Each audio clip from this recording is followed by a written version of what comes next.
Yeah, so actually po, yes po, na-meet ko siya sa Calamba before, di ba? Yes. Na nakikita ko talaga yung na talagang pinakita niya sa akin yung skin niya dito sa ulo, di ba? Yes. Dati, di ba?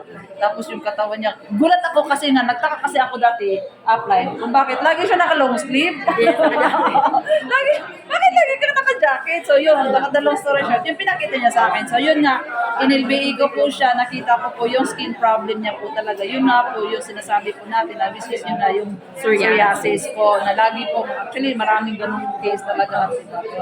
Again, thank you Lord, kasi Yes. bakit ginamit niyo yung ating company, di ba? Yes. At saka yung mga products po, na meron po tayo na super effective po talaga. So eto na po siya, wag kayong mag-alala, kukunin ko yung picture niya, yung before po niya, ipopost po natin para mas Yes. marami pa po tayong matulungan na tao na may mga ganung klaseng problem din po. Yes. Basta wag lang kayo mawala ng pag-asa. Yes. Diba? May solusyon kundi ang company natin Yes. at syempre ang ating mga produkto. Yes, agree po ako dyan. Kaya thank you so much, Coach Yes, Charlene. Coach. Yan, so aking anak. Yes, ang ating pamilya. Grabe.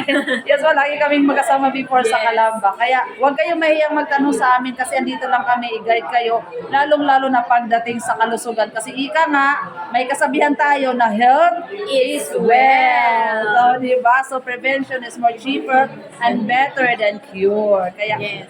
God bless everyone and see you po, di ba, sa aming online business at message lang kayo para matulungan po namin kayo. Okay? With that, thank you so much and Bye-bye. bye-bye.